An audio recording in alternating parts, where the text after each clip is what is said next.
మా గౌడ్లకు ఎంతమంది ఇస్తారు, రజకులకు నాయ బ్రాహ్మణులకు ఎన్ని టికెట్లు ఇస్తారు, మీ రెడ్లు ఇన్ని తీసుకున్నారు, మీ వెలమల్లి ఇన్ని తీసుకున్నారు అని మనం ఎక్కడ పోయినా ఈ పదజాలాన్ని ఈ భాషనే ఉపయోగించడం అనేది నేర్పాలి. కాబట్టి మరి ఆ దిశగానే కొత్త మళ్ళీ స్టెప్ బై స్టెప్ కాలం గడిచిపోతుంటే హస్పిల్ల వాళ్ళ లాగానే 1వ తరగతిలో ఉంటే లాభం లేదు. మనం 2వ తరగతిలోకి వెళ్ళాలి, 10వ తరగతికి పోవాలి, BA MAలకు వెళ్ళాలి. కాబట్టి దశల వారీగా కూడా ఉద్యమాన్ని నడపడం నేర్చుకోవాలి. జీవితకాలం అంతా స్కాలర్షిప్లు, హాస్టల్లు, చచ్చిపోయేంత వరకు బర్రె గురించే మాట్లాడితే ఈ రాజ్యాధికారాన్ని ఎవరు పరిపాలిస్తున్నారు, ఎవరు ఎమ్మెల్యేలు గెలుస్తున్నారు అంటే మిగతా వాళ్ళకు మనం వదిలిపెట్టినట్టుగా ఉంది. మరి నేను ఈ కూర్మయ్య గారిని ఎప్పుడో ఎమ్మెల్యే కావాలనే బలంగా తయారు కావాలని కోరుకున్నాను. పోటీ చేయమని చెప్పాను. మా గొయ్యలు బలంగా 40,000, 35,000, 50,000 ఉన్న నియోజకవర్గాలు 3-4 ఉన్నాయి ఈ జిల్లాలో. ఆ జిల్లాలో మొత్తం ఏంటంటే రెడ్డి సామాజిక వర్గాలు గెలుస్తున్నారు. గతంలో ఉన్న 1-2 ప్రతినిధులు కూడా ఇవాళ కబ్జా చేసేశారు మిగతా అగ్ర కులాలు. ఓఎల్ గెలిచిన సీట్లన్నీ రోజు రెడ్డి కులాలు ఏంటి అంటే కబ్జా చేసి వాళ్ళు గెలుస్తున్నారు. మల్లికార్జున గెలిచిన సీటు పోయింది, అదే విధంగా విఠలరావు గెలిచిన సీటు పోయింది, పులివీరన్న గెలిచిన సీటు పోయింది. మొత్తం ఇటు వరకు ముదిరాజులు, బోయలు, గౌడులు, యాదవులు, పద్మశాలీలు వీళ్ళంతా గెలిచిన సీట్లన్నీ కూడా ఒక్కొక్కటిగా ఏంటిది అని అంటే రెడ్ల ఆధీనంలోకి వెళ్ళిపోతున్నాయి. ఆక్రమణ జరిగిపోతుంది. ఇంత తెలివితేటలు ఉన్నాయి.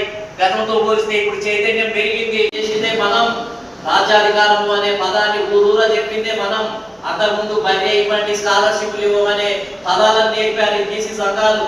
కానీ మనము ఎమ్మెల్యే అవుదాం, ఎంపీ అవుదాం, ముఖ్యమంత్రులం అవుదాం, రాజ్యాధికారం మనది అని ఒక కొత్త పదజాలాన్ని సృష్టించి ఇవాళ ఆ పదజాలాన్ని సృష్టిస్తే ఆ పదజాలాన్ని ఇవాళ అన్ని బీసీ సంఘాలు మాట్లాడుతున్నాయి. ఎవరు మాట్లాడినా మనం చెప్పిన పదజాలాన్ని ఉపయోగిస్తున్నారు. అంటే ఆ రకంగా సమాజాన్ని మార్చడానికి మనం కారకులమయ్యాం, బోధన చేయడానికి మనం కారకులమయ్యాం. కాబట్టి మనం చేసిన త్యాగం ఏమి వృధా కాలేదు. మన తర్వాత ఇప్పుడున్న సంఘాలు ఏ రూపంలో ఉండని కాక ఆర్కిష్ణ లాంటి వాళ్ళే హాస్టల్ స్కాలర్షిప్లు అని చెప్పినటువంటి వాళ్ళు తర్వాత మన దాటికి తట్టుకోలేక చివరికి వాళ్ళు కూడా మన భాష మాట్లాడాల్సినటువంటి పరిస్థితి ఉత్పన్నమైంది అని అంటే సమాజాన్ని మనం ఖచ్చితంగా కూడా శాసించే పరిస్థితి ఈ రాష్ట్రంలో ఏర్పడింది. మనం ఇంతకాలం చేసిన ఉద్యమం అంతా కూడా ఆహారం నేర్పడానికి, ప్రాథమిక జ్ఞానాన్ని ఇవ్వడానికి ఎవరు బీసీలు, ఎవరు ఎస్సీలు, ఎవరు పూలే, ఎవరు రాజ్యాధికారం, రెడ్లే పరిపాలిస్తున్నారా, కమ్మ వాళ్ళే పరిపాలించారా, ఈ పార్టీల స్వభావం ఏంటిది అని విప్పి చెప్పడానికే సరిపోయింది. విప్పి చెప్పడానికి వాళ్ళ యొక్క లోపాలు, వాళ్ళ యొక్క మొత్తం దాని యొక్క స్వభావాన్ని చెప్పడానికే మనం ప్రయత్నం చేయడం జరిగింది.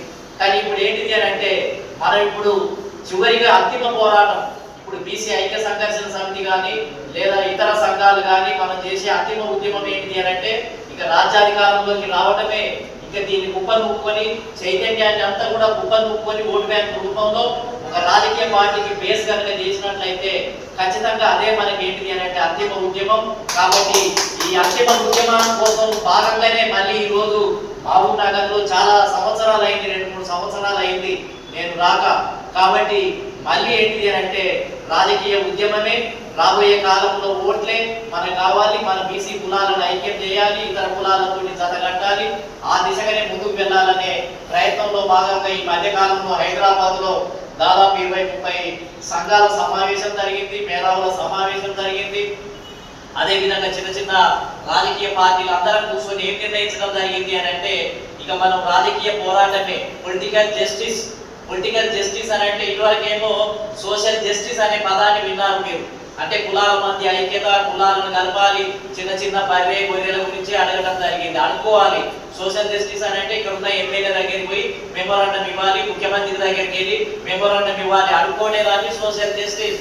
కానీ మనం ఈ రోజు ఏం నినాదం ఇచ్చాం, మళ్ళీ కొత్త నినాదం ఇచ్చాం ఈ రాష్ట్రానికి, పొలిటికల్ జస్టిస్ అని అంటే రాజకీయ న్యాయం జరగాలి. ఎవరి జనాభా ప్రకారం బోయలు ఎంతమంది ఉంటే ఆ బోయల జనాభా ప్రకారం ఎమ్మెల్యే టికెట్లు రావాలి. అదే విధంగా బీసీలు ఎన్ని టికెట్లు ఎంతమంది ఉంటే అన్ని టికెట్లు బీసీలకు రావాలి. ఎమ్మెల్యేలలో వాటా కావాలి, స్కాలర్షిప్లలో వాటా కాదు, బర్రె గొర్రె ఇళ్ల స్థలాలలో వాటా కాదు, ఎంపీ సీట్లలో వాటా కావాలి, ఎమ్మెల్యే సీట్లలో వాటా కావాలి, అసెంబ్లీలో వాటా కావాలి. పొలిటికల్ జస్టిస్ తరాత పెట్టి తరాతతోటి జోకితే కరెక్ట్ గా కొలతలతోటి ఇస్తాం మనం. ఇవాళ మీరు మాట్లాడే పదాలన్నీ ఒకప్పుడు చెప్తున్న పదాలనే పూలే అంటే ఎవరు, పూలే అనే పదాన్ని ఈ రాష్ట్రానికి పరిచయం చేసిందే నేను. ఇవాళ మహాత్మా జ్యోతిరావు పూలే గురించి చెప్తున్నానంటే మొదటి పుస్తకాలు రాసిందే నేను. ప్రజారాజ్యం పార్టీలో పూలే బొమ్మ పెట్టించిందే నేను. ప్రతి కరపత్రం పైన పుస్తకం పైన పూలే బొమ్మ వేసిందే నేను. మహారాష్ట్రలో ఆయన క్యాలెండర్లు దొరికితే మహారాష్ట్ర నుంచి 100, 200, 500 క్యాలెండర్లు తీసుకుని వచ్చి లకిడికాపూర్లో ఫోటోలు చేయించి జిల్లా జిల్లాలకు పోయిన పూలే జయంతి వర్ధంతులు జరపమని నిర్వహించిందే నేను.